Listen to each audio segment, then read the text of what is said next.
इस सरकार को मैं कहना चाहता हूं कि वो तत्काल 3 कानूनों को वापस कर और हमारे इस धरती पुत्रों के साथ हमारे जो आत्मघाती दस्ते हैं अमरण अनशन के लिए इस स्थल पर बहुत ही जल्द आकर के और इस समाधान में को करने के लिए एकत्रित हो जाएंगे। सरकार अपने किसानों को कभी आतंकवादी कभी खालिस्तानी और जो बीजेपी की बात न करे वो देशद्रोही का जो उपाधि देने को इनको आदत पड़ गई है। आपने देश का हमने झूठ बोला है, आपको देश से माफी मांगना चाहिए, इन किसानों के सामने नतमस्तक होना चाहिए। किसानों की मांग के लिए भारतीय संस्कृति के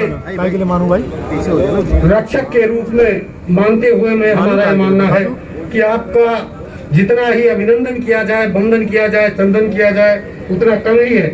आज हमारे आपके इस कष्ट और दुखों को देखते हुए हमारे जगत गुरु शंकराचार्य स्वामी जी ने तथा आचार्य जी ने ये निर्णय लिया और हमारे लाखों संतों ने निर्णय लिया कि आपके इस कष्ट में हम भी अपना योगदान दें और आपकी लड़ाई में शुरू से लेकर तो हम नहीं रह पाए लेकिन अंत तक शामिल रहेंगे लाखों संतों के साथ। और इस गूंगी बहरी सरकार को मैं इस मंच के माध्यम से चेताना चाहता हूं कि अगर उतनी हठधर्मिता न छोड़ी, सरकार अपने किसानों को कभी आतंकवादी कभी खालिस्तानी और जो बीजेपी की बात न करे वो देशद्रोही का जो उपाधि देने को इनको आदत पड़ गई है उससे वो बाज आ जाए।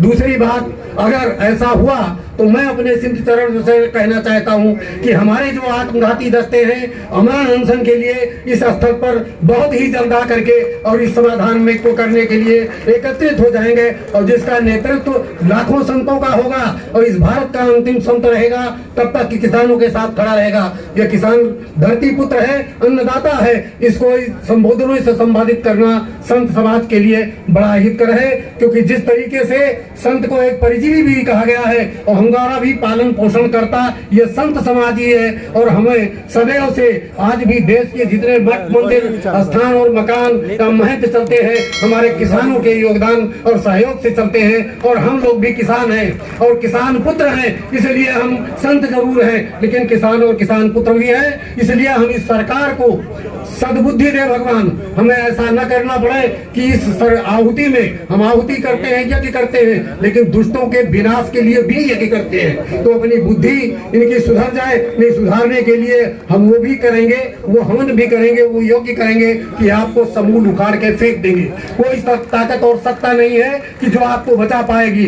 बहुत सारे धर्मा देखे गए हैं, रावण कंस का अभिमान नहीं चला, इसलिए अभिमान त्याग कर इस सरकार को मैं कहना चाहता हूं कि वो तत्काल 3 कानूनों को वापस कर और हमारे इस धरती पुत्रों के साथ नमन करते हुए और उनसे उनके विचारों पर को पूर्ण कर अपने को बचा ले। अन्यथा अब वो दिन दूर नहीं कि आपको एक गद्दी छोड़कर और जैसा आप कहते थे झोला उठाकर चला जाऊंगा, जाना होगा लेकिन हिसाब दे के जाना होगा। आज आपने जितने भी काम देश में किए हैं विदेश के लिए किए हैं, आपने तो केवल 2 घरानों को बंधुआ मजदूर हो गए। आज इस देश को अंबानी चला रहे हैं, अदनानी चला रहे हैं, बाकी तो सारे उनके गुलाम हो रहे हैं। आप रेल बेच दिए, आपने हवाई अड्डे भेज दिए, आपने जिसमें लिखा है भारतीय पेट्रोलियम, आप कहते थे कि हम देश बिकने नहीं देंगे, देश झुकने नहीं देंगे, लेकिन ये झूठे वादे। सबसे पहले नंबर हमारे भारत देश के जितने प्रधानमंत्री हुए, यहाँ तक कि जहाँ आप लाल किला फहराते हैं, झंडा फहराते हैं 26 जनवरी और 15 अगस्त को, आपकी संपूर्ण जिम्मेदारी थी उसके रख रखाव और देखने के लिए, वो भी से आपसे नहीं किया गया। आपने उसको ठेके पे दे दिया और फिर भी राष्ट्रवादिता की बात करते हैं। हिंदू मुसलमान सिख ईसाई ब्राह्मण बनिया शूद्र और चमार के नाम पर आप लड़ा रहे हैं, फिर भी अपने को राष्ट्रवादी कहते हैं। आप देश के एक एक अंगुल जमीन चाइना आज तक ले गया, मंच से घोषणा करते हैं हमारी जमीन किसी लिए लिया नहीं, हमारा कब्जा किसी ने किया नहीं, और फिर आप ही कहते हैं आज हमारी अरबों लाखों सेनाएं वहां पड़ी हुई हैं, अरबों डॉलर रोज हमारे खर्च हो रहे हैं। क्या कारण है? आप आखिर कौन तैनात की गई अगर आपकी जमीनें नहीं चली गई? आपने देश का हमने झूठ बोला है, आपको देश से माफी मांगना चाहिए, इन किसानों के सामने नतमस्तक होना चाहिए, वरना इस देश की 1 अरब 25 करोड़ जनता आपको मजबूर कर देगी। आप ये मत सोचें कि ये पुलिस और ये फौज हमारा आकर के साथ देगी, इसमें भी हमारे ही बच्चे हैं, इसमें हमारे ही घर के लड़के हैं। आप भूल जाइए, हम कभी भी ये नहीं चाहेगा। पुलिस बहुत आगे हुए हैं, ब्रिटिश शासन काल में 1906 से लेकर आज तक इसलिए कृषियों के कानून के खिलाफ ब्रिटिश गवर्नमेंट को माफी मांगना पड़ा है, सरकार को रद्द करना पड़ा है सन 1906 में। आपकी क्या औकात है कि आप नहीं रद्द करेंगे? ऐसा नहीं चलेगा। देश को बढ़ाना, देश को मूर्ख बनाना, अब वो चीजें चली गई, अब नहीं चल पाएगा।